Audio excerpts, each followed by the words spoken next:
Alô pessoal, vocês estão vendo estas duas pilhas de livros. São os livros que eu publiquei até agora no mercado geral. Então houve umas publicações quase pessoais, antigamente não interessa. Essas duas pilhas são distintas. Estes são os livros que eu escrevi porque eu queria. Estes são os que eu escrevi porque o Brasil precisava.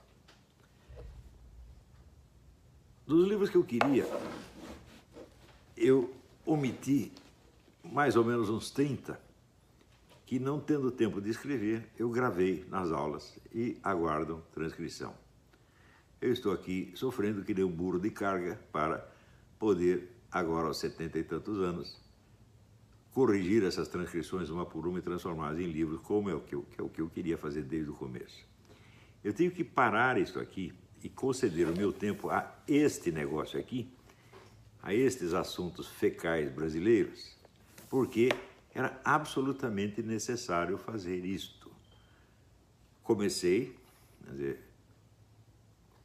com o livro A Nova Era e a Revolução Cultural, publicado em 1993, mas eu comecei a me dedicar a esse assunto em 1989, quando eu tinha 42 anos, com uma conferência na Casa do Estudante do Brasil, no Rio de Janeiro, sob o título O Fim do Ciclo Nacionalista.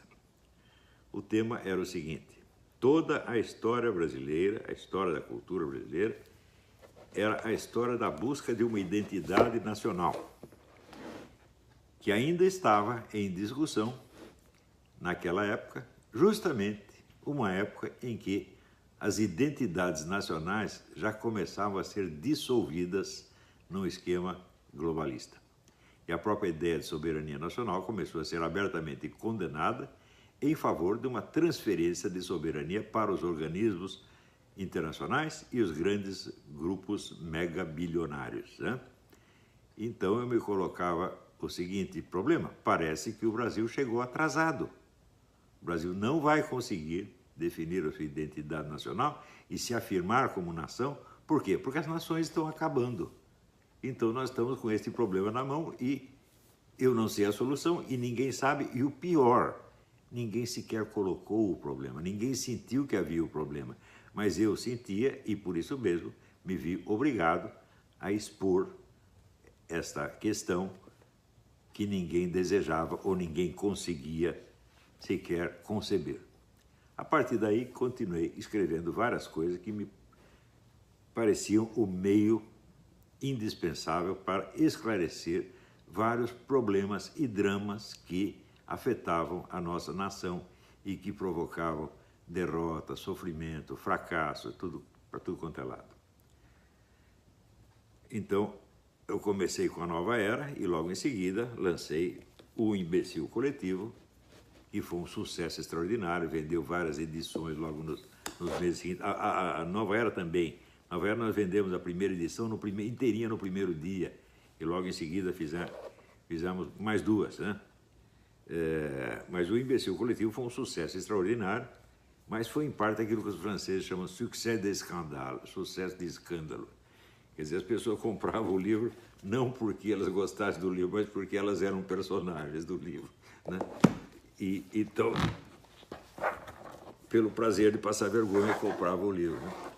Então, o livro tratava basicamente da intelectualidade esquerdista, que dominava todos os meios de expressão e comunicação no país desde a década de 60. Não se iludam com o termo ditadura militar, porque na época do governo militar, este mesmo pessoal da esquerda já dominava toda a mídia, sem exceção, todas as universidades, o mercado editorial e tudo mais. Quer dizer, todos os canais por onde se pudesse discutir ideias estavam na mão desta mesma curiosa. E eu peguei ali, um por um, demonstrei que era um bando de incapazes que só sobreviviam graças à interproteção mafiosa, um puxando o saco do outro puxando o saco do um, e que, graças a eles, a cultura brasileira tinha sido reduzida a um lixo. Quer dizer, eles modelaram a cultura pela medida do seu próprio cérebro, que era evidentemente inferior. Graças a isto, foi quebrada a hegemonia intelectual da esquerda. Hegemonia intelectual significa o seguinte: um certo grupo controla o repertório de ideias e problemas que podem ser discutidos e coloca os outros, vara os outros para baixo do tapete e ninguém mais pode falar. Ou seja, nós tínhamos mais de 40 anos de controle esquerdista da opinião pública, controle total. Não havia um jornalzinho de direita, não havia um colunista de direita no Brasil inteiro, para não dizer que não havia, não tinha o Roberto Campos, que já estava, acho que com 173 anos de idade, e em função do seu prestígio de ex-ministro e tal, davam um espaço para ele. Então, logo puderam se livrar do Roberto Campos, se livrar do Paulo Freire, que eram os dois últimos sobreviventes. Então, no Globo, por exemplo, você tinha um colunista de direita para 100 de esquerda. O redator-chefe, Luiz Garcia, reconheceu isso. Falou: não, nós damos todo espaço para a esquerda e só um pouquinho para a direita, estava dando na vista, então daí nós até chamamos o Olavo de Carvalho para escrever um pouquinho lá. Quer dizer, não era para equilibrar, só para dar a impressão de equilíbrio. Isso para vocês terem ideia da gravidade da coisa. Isso se obtinha não só pelo controle administrativo, funcional e econômico dos meios, mas pelo controle intelectual, ou seja, pela liderança intelectual. Você cria uma casta de líderes intelectuais que se tornam tipos intocáveis, vacas sagradas, e elas, vamos dizer, a presença delas, né, a presença desses numes tutelares, cria, vamos dizer, uma noção do prestígio intelectual que ninguém ousa desafiar. E o que vai contra o prestígio, evidentemente, vai para a lata do lixo. Eu concebi toda esta série de livros para acabar com isso. Eu não sabia o que vinha depois. Se me perguntar, mas o que virá depois? Eu não sei. Mas, não tinha nenhum plano de tomada do poder, de criar um partido de direita, nada disso. Eu falei assim: só vou remover o problema. E esse é que nem um câncer, você está entendendo? Você não vai dar saúde para o cara, você só vai remover o câncer. Depois o organismo trata de ser restaurado do jeito que ele puder, tá certo? Então, eu não tinha receita para o Brasil, não era receita de um Brasil melhor, não tinha nada disso. Falou: só precisa remover essa porcaria, depois o resto, o povo, a espontaneidade da sociedade resolve o problema. Esta foi a minha ideia. A operação foi um sucesso estrondoso, muito maior do que eu podia imaginar, porque além de remover da cena pública uma multidão de picaretas coroados, né, isso ainda estimulou, deu coragem e criou os meios para que centenas ou milhares de jovens talentos começassem a dar suas opiniões. Primeiro pela internet, alguns até conseguindo entrar na grande mídia, como por exemplo o Felipe Moura Brasil, né? E decorridos uns 10 anos do início da operação, as coisas começaram a dar certo exatamente do jeito que eu havia planejado. Abriu-se um espaço para novos opinadores. Eu, evidentemente, eu não esperava que dessa primeira geração de novos opinadores aparecesse nenhum gênio da filosofia, nenhum gênio da pedagogia, mas pelo menos, vamos dizer, uma geração de jornalistas um pouquinho melhores. E, de fato, os que apareceram eram pessoas que trabalhavam exclusivamente na esfera jornalística. Não tinham trabalho de filosofia, não eram capazes de examinar as questões mais profundas que eu examinava nesta série aqui, e em parte até mesmo dentro desta. Mas se limitavam à crítica política. E dessa crítica política, não aprofundavam nem mesmo a discussão dos problemas ideológicos e estratégicos, mas se centravam no combate ao que se chamava corrupção. Você vai ver que toda a oposição ao PT, que apareceu entre os anos, sei lá, do ano 2000 até 2013 praticamente, quase tudo se centrava só no problema da corrupção e nem sequer discutia questões mais profundas. Não se mencionava nem mesmo o Foro de São Paulo. Mas, vamos dizer, esse ataque antipetista acabou por corroer, vamos dizer, o prestígio do partido governante, que era, vamos dizer, o topo da hierarquia esquerdista da qual o partido dito de oposição, PSDB, também fazia parte. O PSDB também tinha relações íntimas com o próprio Foro de São Paulo. Então começou a corroer, quer dizer, o prestígio da classe política dominante e abrir espaço para novas possibilidades. Tudo isso, quem fez foi este que vos fala. Eu fiz isso sozinho. Não vem dizer que teve Graça Salgueiro, teve Reinaldo Azevedo, teve Heitor de Paula, porque eles entraram muito mais tarde e com uma perspectiva muito limitada. Só tocavam no assunto político imediato, não tinham capacidade para fazer uma análise estratégica, muito menos análise estratégica cultural mais profunda, para examinar o fundo cultural e psicológico das questões. Então, colaboraram um pouco, sem dúvida, mas, comparado com o que eu fiz, eu nada. Quer dizer, isto tudo saiu desta minha cabeça, só dela, e deu certo. Por isto que, quando houve aquelas manifestações de 2015, saiu aquele bando de gente na rua, o cartaz Olavo tem razão, porque era o Olavo contra o resto. Claro que havia pessoas que estavam do meu lado, mas elas vinham atrás, tá certo? E colaborando dentro da esfera modesta, que era o âmbito das suas capacidades, tá certo? Muito bem, eu fiz tudo isso, deu certo, estou muito contente, tá certo? Eu acho que, pelo menos nesta parte, eu fui o autor mais compreendido que já houve no Brasil. Não posso dizer, eu sou um gênio incompreendido. Eu não sou nem um gênio nem incompreendido. Eu sou um escritor, bom escritor, sem sombra de dúvida, tá certo? Muito bem compreendido pelo seu público. Tão compreendido que mudou não apenas a opinião pública, mas mudou o cenário político inteiro. Eu teria preferido que, em vez de concentrar todo este movimento de oposição numa candidatura presidencial, tivesse havido um trabalho de mais profundidade, de organização da militância, criar comitês de bairro, essa coisa toda, de mais longo prazo. Mas já que concentrou na candidatura do Bolsonaro, e que é uma candidatura de um homem honrado, então é meu dever apoiá-la de algum modo. Não sei o que vai acontecer depois, não sei se junto com o Bolsonaro não vai vir um bando de picareta, porque eu já conheço os nomes dos picaretas que estão lá cercando o Bolsonaro para tirar proveito dele e, se necessário, jogá-lo fora depois. Já conheço um por um os nomes, né? Vocês não estão me enganando nessa, não. Eu não sou desses caras que dizem eu nunca me deixo enganar. Sim, eu já me deixo enganar várias vezes, mas dessa vez não. Né? Então, eu estou dizendo isso por quê? Porque muitos desses que, se prevalecendo do fato de eu ter aberto um rombo na hegemonia esquerdista, entraram no jornalismo, começaram a dar opinião e subiram na vida. Alguns desses, hoje, se voltam contra o Bolsonaro por motivos absolutamente fúteis, por estereótipos, por uma frase que o sujeito disse aqui, outra que ele disse lá. O maior absurdo é o sujeito achar que ou o Bolsonaro ou o general Mourão tem uma fórmula ideológica na cabeça. Vocês não sabem o que é uma ideologia, gente. A ideologia é um edifício de ideias altissimamente organizado, coerente e unitário. O marxismo é assim, o nazismo é assim, o fascismo é assim, o liberalismo é assim. Eu não consigo ver ideologia nenhuma, nem no Bolsonaro, nem no Mourão. Eu vejo opiniões soltas que eles têm sobre isto ou aquilo.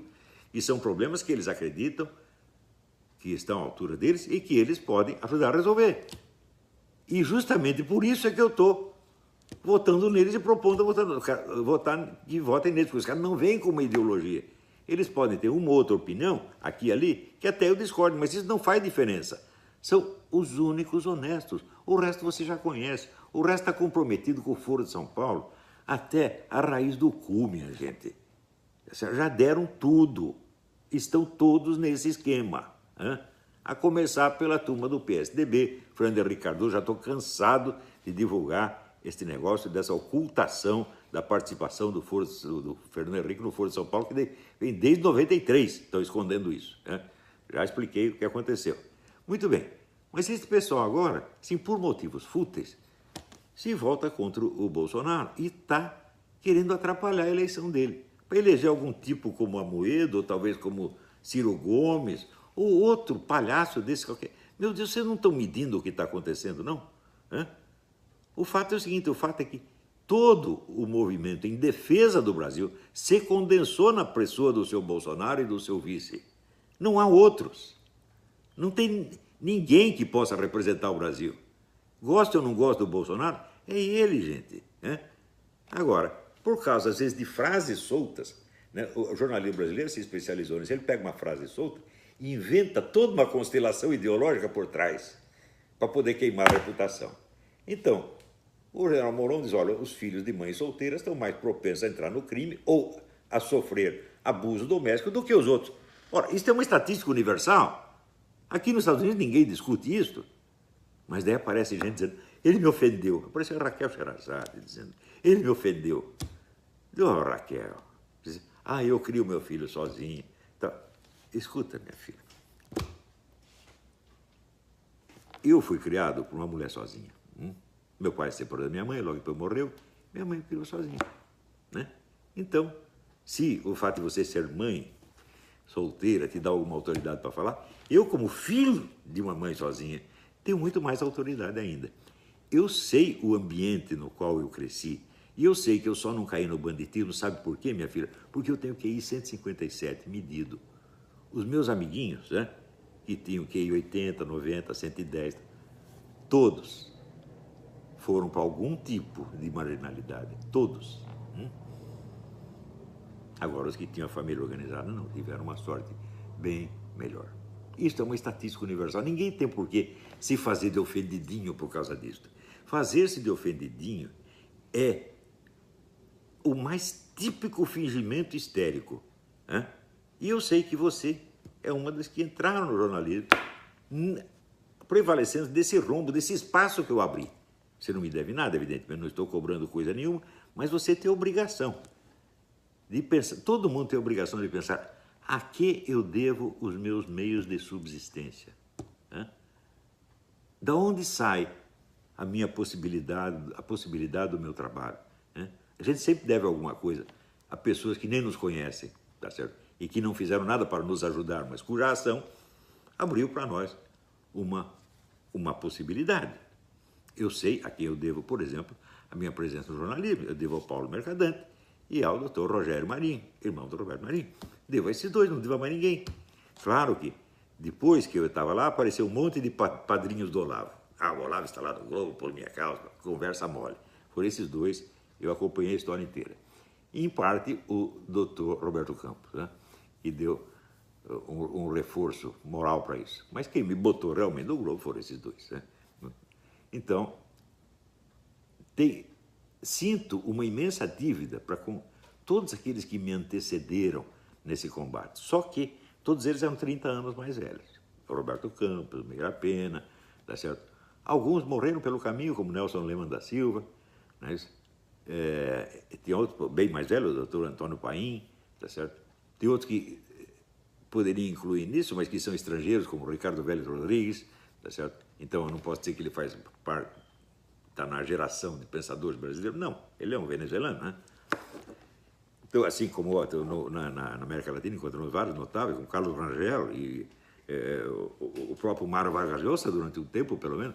Então, eu considero o Ricardo Vélez um exemplar desse tipo latino-americano, né?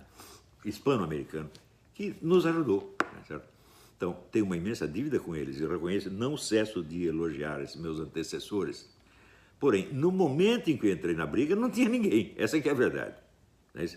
Tinha, o próprio Ricardo Vélez estava em ação, mas dentro de uma esfera universitária muito restrita. Ele praticamente não tinha público, embora o merecesse, sem sombra de dúvida. E também, vamos dizer, os exames que ele fazia da atualidade também tinham uma perspectiva mais limitada do que a minha, porque a minha vinha desde um exame de todo o desenvolvimento do pensamento ocidental até chegar na situação atual. Então, eu peço a esses que agora representam o pensamento conservador, que põe a mão na cabeça e raciocinem um pouco. Né? Não está na hora de você escolher esse candidato porque você gosta dele ou não, mas pelas consequências. Gente, eleger qualquer um que não seja o Bolsonaro agora é consolidar o poder do estamento burocrático. O estamento burocrático é PSD, PT, PSDB, PT e essa corriola toda. Ou nós queremos quebrar o estamento burocrático e inaugurar novas possibilidades para o Brasil, ou não queremos. Ora, esse estamento burocrático ele vive do crime, gente.